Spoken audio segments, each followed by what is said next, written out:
Okay everyone, subscribe the channel, hit the notification bell, then you will notified every time when I am on YouTube. Welcome to your YouTube channel My Passion Teaching. तो आज हम start कर रहे हैं exercise number 6.4 का question number 4। जो इस channel पे नए हैं उनको वीडियोस मिल जाएंगी, चैप्टर नंबर 1 से लेके 6.3 तक उनको प्लेलिस्ट में वीडियोस मिल जाएंगी। और वीडियो अगर आपको अच्छी लगी हो तो साथ में लाइक करें, कमेंट करें और चैनल को सब्सक्राइब करें ताकि आपको डेली अपडेट मिलता रहे।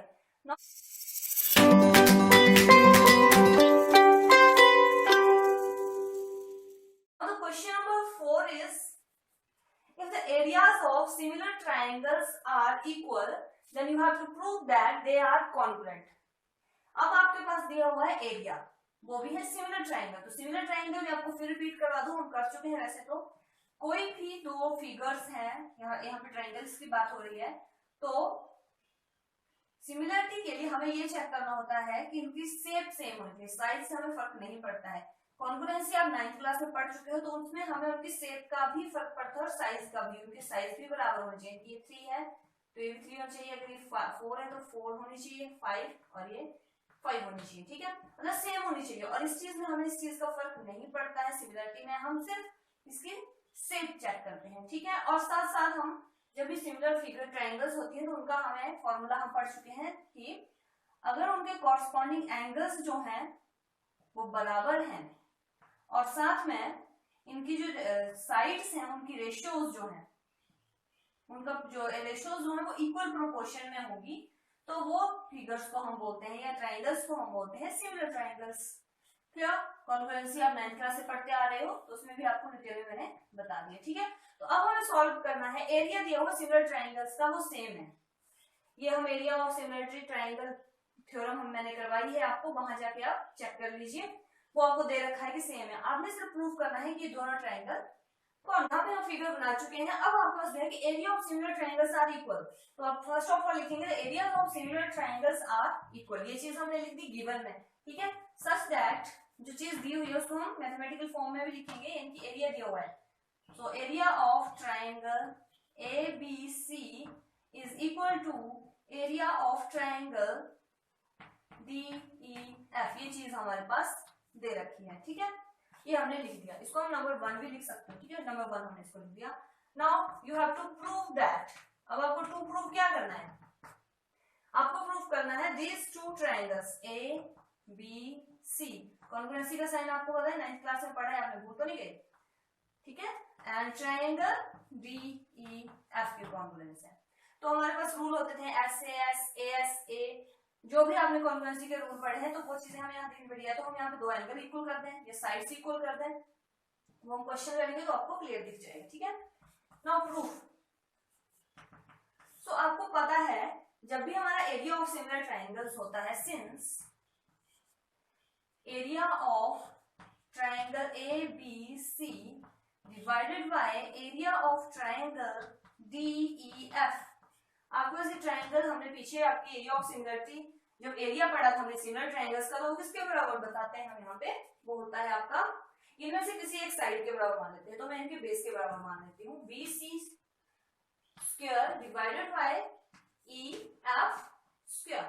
क्लियर, ये चीज हमें पता है क्योंकि हमने यहाँ पे कौन सा रूल लगाया, एरिया ऑफ सिमिलर ट्रायंगल्स। अब आपको देखो एक क्वेश्चन जो हम 1 पार्ट है, आपको बोला है कि दोनों बराबर हैं, तो ये दोनों बराबर हैं, तो इनको मैं जब कोई दो चीजें बराबर होती हैं, जैसे A is equal to B हो गया, अगर A की वैल्यू इक्वल 5 है यानी कि इसकी वैल्यू 5 है, मान लो A की वैल्यू 5 है, तो इसका मतलब है कि B की वैल्यू भी 5 होगी ना, इक्वल दोनों चीजें, तो मैं B की जगह A ही लिख दूं तो उससे कोई फर्क नहीं पड़ेगा। तो वैसे ही अगर मैं यहाँ पे एरिया ऑफ ट्रायंगल ABC की जगह एरिया ऑफ ट्रायंगल DEF लिख दूं, या फिर ट्रायंगल DEF की जगह ट्रायंगल ABC लिख दूं, उससे फर्क नहीं पड़ेगा कि इनका एरिया की जगह लिख रही हूं ना मैं, और एरिया इनका हमें दिया रखा है कि दोनों बराबर हैं।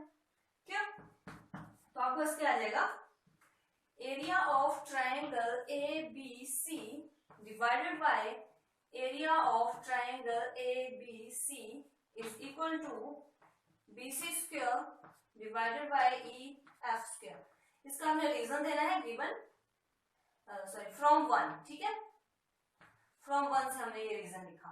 अब ये दोनों बराबर हैं तो ये आपस में कट हो जाएंगे, आपके पास ओनली क्या बचेगा, इसको कट कर लीजिए आप, आपके पास आ जाएगा ये 1 के ऊपर, तो 1 is equal to BC square होगा EF स्क्वायर, तो इसका मतलब ये हो गया which implies BC square is equal to EF square. अब देखो यहां तक हम पहुंच गए। अब अगर आपके पास लिखा है कि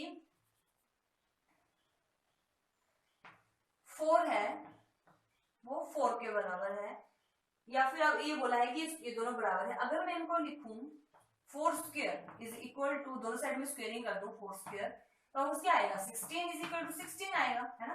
तो यानी कि इसका स्क्वायर भी बराबर आ रहा है, अगर नंबर बराबर है तो इसका स्क्वायर भी बराबर आ रहा है, तो इसका मतलब है यहाँ पे स्क्वायरिंग बराबर है, तो विच इंप्लाइज जो इसका एग्जैक्ट है वो भी बराबर है, यानी स्क्वायर रूट भी इसके बराबर आएंगे।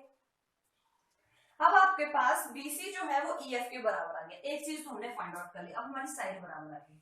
नाउ आपके पास क्या दे रखा है, जो ट्राइंगल्स हैं आपकी, ट्राइंगल ABC वो सिमिलर है आपकी कौन से ट्राइंगल के, ट्राइंगल DEF। अगर ये दोनों सिमिलर हैं तो इनके कॉरस्पॉन्डिंग एंगल्स जो मैंने स्टार्टिंग में बताया और आप बाकी वीडियो में देखते आ रहे हैं कि सिमिलर ट्राइंगल्स के जो कॉरस्पॉन्डिंग एंगल्स होते हैं वो आपस में इक्वल होते हैं, तो इसका मतलब एंगल B जो होगा इसका ये वाला एंगल वो एंगल E के बराबर होगा, क्लियर। और एंगल EC जो होगा वो एंगल F के बराबर होगा, ठीक है। तो angle C is equal to angle F, ये चीज हमने कर ली। आपके पास देखो 3 चीजें आ गई, इनकी साइड आ गई और ये आ गया, और ये हमें बेसिकली प्रूफ करना था ABC is congruent to triangle DEF। तो कौन से हम क्या करेंगे, जब हम कॉन्ग्रुएंसी प्रूफ करते हैं तो वहां पे हम क्या लिखते हैं, उनमें उन दो ट्राइंगल्स को हम देखते हैं कि उनमें क्या क्या चीजें कॉमन, तो in triangle ABC and triangle DEF आपके पास क्या चीजें हैं, BC is equal to EF, ये आप लिख देना proved above, angle B is equal to angle C, और साथ में क्या चीज है E है यहाँ पे, सॉरी एंगल E, और एंगल C जो है वो एंगल F के बराबर है। तो from therefore triangle ABC is congruent to triangle DEF, और कौन से रूल से आया ये आपके पास, बाया साइड एंगल साइड, नहीं सॉरी दो साइड्स हैं, दो एंगल्स हैं, ठीक है, तो कौन से आया एंगल साइड एंगल। तो इस क्राइटेरिया से जो आपकी ये ट्रायंगल थी दोनों वो सिमिलर प्रूफ हो गई। आपको समझ आ गया क्वेश्चन। सो नेक्स्ट क्वेश्चन पे हम चलते हैं। Next question, question number 5, that is DEF are respectively the midpoints of sides AB, BC and CA। DEF जो है वो आपके पॉइंट्स इन ट्रायंगल ABC, मैंने आपको फिगर ड्रॉ की है, D इसका मिड पॉइंट है एंड E इसका इस लाइन पे मिड पॉइंट है, और F जो है वो आपका इस लाइन पे मिड पॉइंट है। क्लियर, फिगर हमारी रेडी हो गई। हमें फाइंड आउट करना है, find the ratio of areas of DEF and triangle DEF और ट्रायंगल ABC। अगर हम रेशियो में लें तो इनकी रेशियो हमें एरिया फाइंड आउट करना है, ठीक है। टू फाइंड लिख लीजिए, गिवन में आप ये सारे लाइन लिखोगे DEF यहाँ तक, ठीक है। नाउ सॉल्यूशन इसका स्टार्ट करते हैं हम। फर्स्ट ऑफ ऑल आपके पास क्या दे रखा है, जो आपका D है in triangle ABC D comma, अब F, सिर्फ मैं इस ट्रायंगल की बात करूंगी यहाँ पे, D comma F is mid point of AB and AC। Clear, अगर ये दोनों इसके मिड पॉइंट हैं देन देयरफॉर बाया मिड पॉइंट थ्योरम, वहां पे क्या होता है, जब आपका D जो है DF ये दोनों इसके मिड पॉइंट्स हैं, क्लियर। तो जो आपका DF आएगा वो पैरेलल आएगा BC के, जब हम यहाँ पे मिड पॉइंट थ्योरम यूज करेंगे जो DF आपका शो हो जाएगा वो BC के बराबर शो हो जाएगा, एंड साथ में जो आपका DF है वो कितना होगा, half of BC। Mid point theorem आप पढ़ चुके हो, ठीक है। सो मिड पॉइंट थ्योरम के अकॉर्डिंग आपका जो DF जो होगा वो पैरेलल आ जाएगा BC के टोटल, और जो DF है आप देखो ये इसका टोटल है तो ये हाफ के बराबर होगा ना, DF जो है वो इसका हाफ के बराबर, ठीक है। ये चीज हमारी यहां तक हो गई। अब नेक्स्ट क्या होगा हमारा, जब हमने ये कर लिया विच इम्प्लाइज, अगर ये चीज पैरेलल है तो इसका मतलब है कि DF जो है वो किसके, BE के भी पैरेलल है, ये मतलब हुआ ना, विच इम्प्लाइज कि ये जो है इसके बराबर भी है। एंड अगर ये बराबर है, एंड जो आपका DF है वो BC के बराबर आएगा, और ये कैसे आया, बिकॉज सॉरी BE के बराबर आ गया, DF is equal to BE because जो आपका DE है वो आपका हाफ ऑफ BC के बराबर है ना, बिकॉज ये मिड पॉइंट जब हमने किया था, जो अब यहाँ पे दे रखा है कि जो E है वो मिड पॉइंट है इसमें BC में, तो मिड पॉइंट है यानी कि दो लाइन में जब कोई मिड पॉइंट होता है तो वो इक्वल प्रोपोर्शन में इसको कट करता है। अगर ये 2 सेंटीमीटर पूरी लाइन थी तो अगर ये मिड पॉइंट है इसका तो यानी यहाँ 1 होगा, यहाँ 1 होगा, यानी कि दोनों चीजें बराबर होंगी। ठीक है, तो उसके अंदर ये आपका DF जो है वो BE के बराबर होगी। नाउ अब देखो DF जो आपका BE के बराबर आ गया, यानी कि DF BE के बराबर आ गया। अब आपको देखो जब हमने पैरेललोग्राम पढ़ी थी तो उसमें क्या होता है, अगर उसकी अपोजिट साइड्स जो है वो पैरेलल हो और साथ में इक्वल हो तो आपकी जो आपकी क्वाड्रिलेटरल होती है वो आपकी पैरेललोग्राम होती है, ये आप पढ़ चुके हो ना। तो यहाँ पे वही रूल बन रहा है ना, जो DF है वो पैरेलल भी है BE के और साथ में इक्वल भी है, देयरफॉर जो आपका है DFEB इज अ पैरेललोग्राम। ठीक है, ये रूल आप देख लीजिए। ठीक है, DEF is a parallelogram, और रीजन हम देंगे because opposite sides are equal and parallel. ठीक है, जब पैरेललोग्राम हम पढ़ते हैं तो उनका आपको ये पता है कि ऐसा होता है इसमें। ठीक है, तो जब ये चीज पैरेललोग्राम बन गई, नाउ इन ट्रायंगल, कौन से ट्रायंगल की बात करूंगी मैं, DEF and DBE, in triangle DEB and triangle DFE, इन दोनों ट्रायंगल में देखो जो आपका DF है वो BE के बराबर है। अभी हम ये क्यों करेंगे, अगर ये चारों ट्रायंगल्स आपस में कॉन्ग्रुएंट प्रूफ हो जाएंगे तो आपके लिए इसका पूरे का एरिया निकालना इजी हो जाएगा, 1 पार्ट में निकालोगे ना पहले। ठीक है, so in triangle DEB and DFE you will get जो आपका DF है वो तो BE के बराबर है ही, फर्स्ट थिंग तो आपको पता ही है, नहीं सॉरी इन ट्रायंगल्स, हाँ ये इस ट्रायंगल में है और ये इस ट्रायंगल में, और रीजन आप क्या लिखोगे इसका, that is opposite sides of parallelogram. ठीक है, इतना सिंपल रीजन देना है, इसके आगे आपने ही लिख लेना है।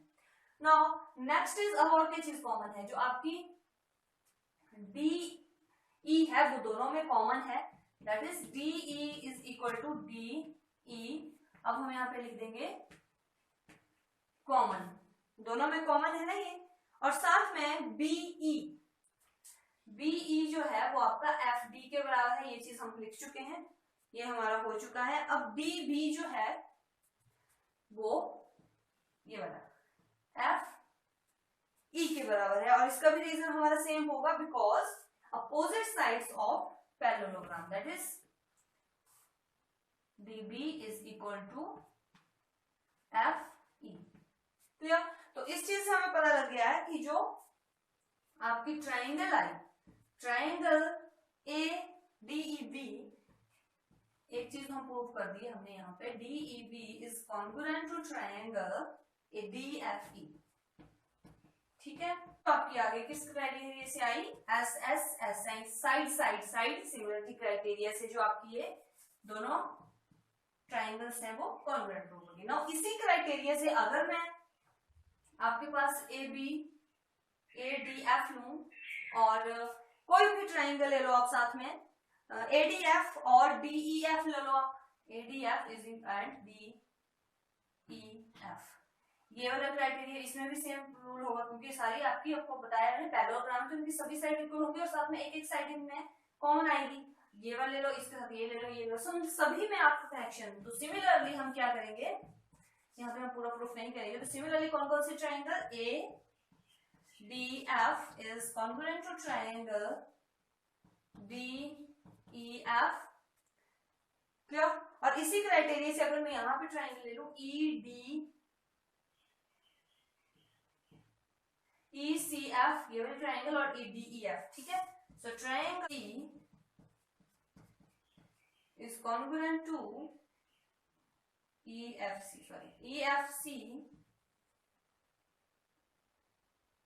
is congruent to triangle DE and F, clear. ये चीज हमारी प्रूव हो गई। अगर यहाँ पे सभी आपकी ट्राइंगल्स आ गई, ठीक है, तो इसका मतलब अगर ये देखो सिमिलर ट्राइंगल्स हैं, if two triangles are similar then their areas जो होते हैं उनके वो इक्वल होते हैं, ये आप थ्योरम में पढ़ चुके हो। सो अब आप लिखेंगे if two triangles are similar then their areas are equal, ठीक है। ये चीज हम लिख देंगे, ये हमने लिख दिया, ठीक है। इसका मतलब ये हुआ जो आपकी ट्राइंगल है, एरिया ऑफ ट्राइंगल, कौन सी ट्राइंगल DEF, वो किसके बराबर होगा, कौन सी की बात हो रही है यहाँ पे, जो आपका एरिया ऑफ ट्राइंगल DEF है वो होगा आपका कौन सी DBE, area of triangle DBE, clear. ये चीज हो गई। अब इसी हिसाब से अगर ये बराबर है तो इनमें सब में करेक्शन होगा ना, तो अगर सभी लिख दो, ठीक है। DEF का एरिया जो होगा वो किसके बराबर होगा साथ में, एरिया ऑफ ट्राइंगल ADF, ठीक है। और area of triangle DEF is also equal to area of triangle EFC, भी हम प्रूव कर चुके हैं, एरिया ऑफ ट्राइंगल EFC। यहाँ पे देखो ट्राइंगल्स कॉन्ग्रुएंट प्रूफ की, लेकिन सिमिलरिटी की बात इसलिए कर रही हूँ क्योंकि आपको पता है कि all congruent triangles are similar, clear. Now जो आपका ट्राइंगल, अब टोटल देखो ट्राइंगल ABC क्या है, अब देखो ये सभी जो ट्राइंगल है आपकी वो इनका एरिया जो है इक्वल हो गया। अब ट्राइंगल ABC की बात करूं मैं, नाउ इन ट्राइंगल ABC को आप कैसे लिख सकते हो, ABC के ही है नहीं पार्ट्स, तो आप इसको लिख सकते हो triangle, area of triangle ABC कितना होगा, अगर मैं इन सबके एरिया को प्लस कर दूं तो टोटल आपका एरिया आ जाएगा। So it is like, area में बाहर इकट्ठा लिख देती हूँ, अंदर triangle ADF plus triangle DEB या DBE जो भी आपने लिखा हुआ है, प्लस ट्राइंगल जो आपकी कौन सी बची हुई है EFC प्लस ट्राइंगल DEF। ये टोटल इसका एरिया जो आएगा, इन सब अगर मैं पार्ट्स को प्लस कर दूं तो आपके पास आ जाएगा ना सबका एरिया। नाउ यूजिंग दिस, इसको आप नंबर 1 दे लो, नंबर 1 हम नहीं दिया अभी हमने इसी को, तो ये नंबर 1 हो गया। नाउ यूजिंग 1, अगर देखो DEF जो आपका एरिया है वो सब, ये दोनों सभी एरिया जो है DEF के बराबर है, तो इनको अगर मैं सभी को रिप्लेस कर दूं DEF से तो टोटल आपका बन जाएगा एरिया 4 ट्राइंगल DEF, ये बनेगा ना आपका एरिया ऑफ 4 हो जाएंगे ना, ये 1 2 3 4 सब में DEF पुट कर दूं तो आपका हमें चाहिए एरिया। तो इस साइड जब हम ले आएंगे एरिया ऑफ ट्राइंगल ABC, अगर मैं इसको इस साइड ले आऊं डिवाइड करेगा यहाँ पे, area of triangle DEF is equal to 4, और हमें चाहिए आपका answer area of triangle DEF over triangle ABC, यानी कि हमें इसका अपोजिट चाहिए, तो हम इसको रेसिप्रोकल कर लेंगे इसका, तो it is area of triangle DEF divided by area of triangle ABC। अगर मैंने इसको अपोजिट किया है तो इसको भी हमें अपोजिट करना पड़ेगा, इसका नीचे 1 होता है, इसके नीचे कुछ नहीं होता तो 1 होता है, दैट इज 1/4। तो यही हमें एरिया इसका रेशियो फाइंड आउट करनी थी, तो हमारा आंसर आ जाएगा इसका 1/4, that is your answer, clear. Question थोड़ा लेंथी था, लेकिन अगर हम यहाँ पे देखो इनके पार्ट्स हैं, एरिया ऑफ ट्रायंगल आप ऐसे निकाल सकते हो ना, मैं इन सब पार्ट्स को प्लस कर दूं, तो उसके लिए हमें ये प्रूफ करना पड़ेगा अगर इस सभी पार्ट्स हम कैसे करके इक्वल प्रूफ कर दें तो इजी हो जाएगा। तभी मैंने यहाँ पे इक्वल प्रूफ किया और इजीली हमने इसका आंसर फाइंड आउट कर लिया। Clear? Next question is question number 6। इसका मैं आपको हिंट दूंगी और आप ये क्वेश्चन खुद ट्राई करेंगे। Here it is to prove the ratio of the areas of two similar triangles। दो सिमिलर ट्राइंगल्स मैंने यहाँ पे एबीसी ले ली है, उनको बोला है कि सिमिलर हैं और आपको प्रूफ करना है कि जो इनका एरिया की रेशियो होगी वो इनके कॉरस्पॉन्डिंग मीडियंस के बराबर होगी, square of the ratios of their corresponding. तो बेसिकली हमने फॉर्मूला पढ़ रखा है, पहले तो फिगर ड्रॉ करते हूँ इसकी, that is A B C and it is D, या A B C D E F. Clear? यहां तक आप देख लो। अब आप बोले मीडियंस, यानी मीडियंस है तो इनको मिड पॉइंट यहाँ पे कट करेंगे, यहाँ पे मैं x मान दी हूँ, यहाँ पे मैंने y मान दिया। आपको प्रूफ करना है जो आपका एरिया है, ऐसे तो आपको area of similarity similar triangles का एरिया आपको पता है, वो होता है आपका कितना, क्या होता है एरिया ऑफ आपका सिमिलरिटी ट्राइंगल।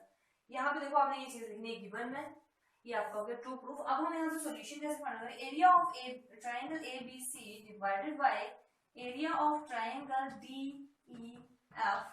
आप जानते हो किसके बराबर होता है, इनकी कॉरस्पॉन्डिंग साइड्स के रेशियो के बराबर होता है। ये चीज हम प्रूव कर चुके हैं, that is AB over DE square is equal to AC over DF corresponding side. ठीक है, कॉरस्पॉन्डिंग साइड अगर ए बी साइड की है तो ये बी साइड की होगी, और B C over E Y उनके स्क्वायर के बराबर होता है। अब देखो ये चीज है आपकी, ये टोटल आपको फॉर्मूला पता है, यहाँ पे बिल्कुल since you know that. Now BC को आप कैसे लिख सकते हो? बीसी को आप लिख सकते हो bx प्लस xc, लिख सकते हो ना। अगर ये इसका मिड पॉइंट है, अगर मैंने आपको पहले ही बताया, अगर कोई लाइंस को बीच में इसका मिड पॉइंट कट करता है तो वो इक्वल पार्ट्स में कट करता है, यानी कि यहाँ पे जो आएगा वो भी यहाँ पे आएगा। तो मैं इसको रिप्लेस कर दूं, यहाँ पे हमें चाहिए bx, हाँ bx, और इसको भी मैं bx लिख देती हूँ। ठीक है, तो इसका मतलब निकला 2 ऑफ bx। तो bc की वैल्यू कितनी आ जाएगी आपके पास? 2 ऑफ bx। अगर यही रूल में यहाँ पे 2 ऑफ bx है ना, वहां पे हम पुट करेंगे इसको। मैं जस्ट फर्स्ट और थर्ड को कंपेयर कर रही हूँ, तो फर्स्ट एज इट इज उतार दो आप नीचे। इस यहाँ पे आ जाएगा 2bx डिवाइडेड बाय, यहाँ पे भी ऐसे हो जाएगा, ई वाई के बराबर आ जाएगा। तो 2 से आपका 2 कट हो जाएगा, पास आ जाएगा। अगर मैं ये तीनों आपके पास इक्वल हैं, तो अगर मैं फर्स्ट और इसको कंपेयर करूं, फर्स्ट और लास्ट को, A B over D E squaring है तो यहाँ की दोनों के हम स्क्वायर रूट लेंगे तो ये इक्वल आ जाएंगे। ठीक है, तो ये 2 से 2 कट हो जाएगा आपका, और ये आपके पास इसके बराबर आ गया। ठीक है, यहां तक आप समझ गए कि हमने कैसे किया। नाउ अब हमें नेक्स्ट स्टेप क्या करना है? In triangle A B X और ट्रायंगल लेनी है डी ई वाई। अगर हम इन दोनों के कॉरस्पॉन्डिंग साइड्स जो हैं इनको इक्वल बाय क्राइटेरिया से हम प्रूव कर दें कि दोनों सिमिलर है, तो इनकी कॉरस्पॉन्डिंग साइड्स की रेशियो जो आएगी वो भी इक्वल आएगी, इक्वल प्रोपोर्शन में आएगी, है ना। सो हम क्या करेंगे, इन दोनों को देखो, जस्ट वॉच दिस। इनमें कॉमन क्या है? In triangle A B X and in triangle D E Y की बात मैं कर रही हूँ। इनमें कॉमन है आपका ए बी ओवर, क्योंकि ये जो है ए बी जो है और divided by D E is equal to B X. ये हम कर चुके हैं, मैंने ये अभी किया आपका ई वाई, और रीजन आप इसको लिखोगे प्रूव्ड अबव, लिख दो। ठीक है, प्रूव्ड अबव हो गया, ये हमने प्रूव किया। क्लियर?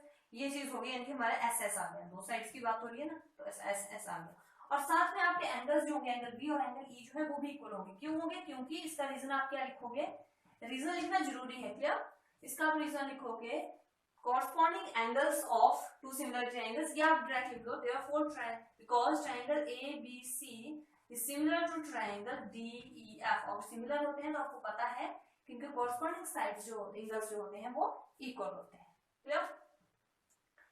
नाउ ये इक्वल हो गया। अब हमारे पास दोनों ट्रायंगल्स जो है आपकी बाया side angle side SAS rule से जो आपकी ट्रायंगल हमने ली थी ए बी एक्स जो है वो सिमिलर आ गई आपकी ट्रायंगल डी ई वाई के।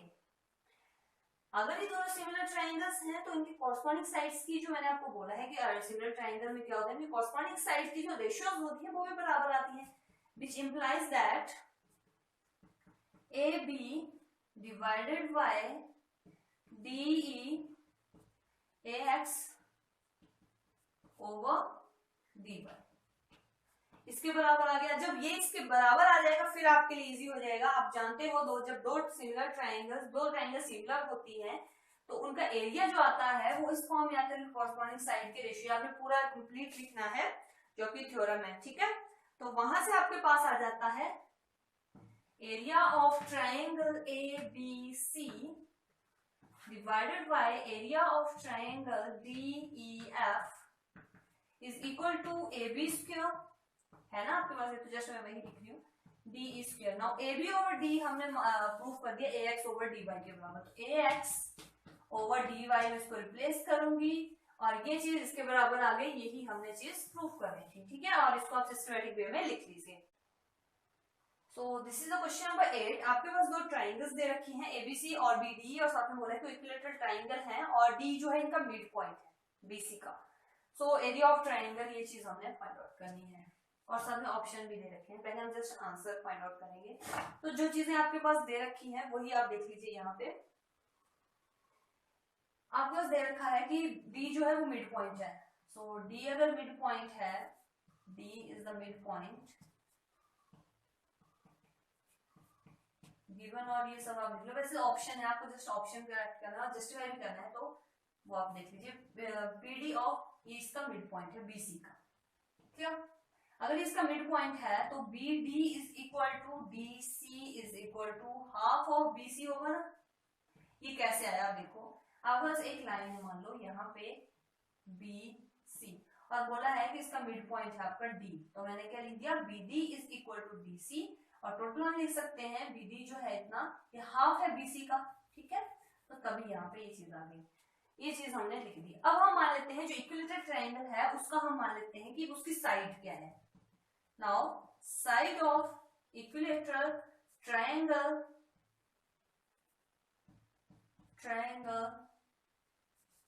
Is equal to 2a। अब 2a क्यों मानी मैंने, a भी तो मान सकते थे, लेकिन अगर आप a ही मानोगे तो इसका जो हाफ आएगा, यानी कि उसकी हाफ है, ये टोटल जो है इसकी, अगर मैं इसको a ही मानू तो इसका हाफ अगर आप निकाल तो a/2 आएगा ना, तो थोड़ी प्रॉब्लम आ जाएगा। हम इसको 2a मान लेते हैं और एक जो a बन जाएगा दूसरा a बन जाएगा, ठीक है। इजी कॉन्सेप्ट करने के लिए हमने इसको 2 मान लिया।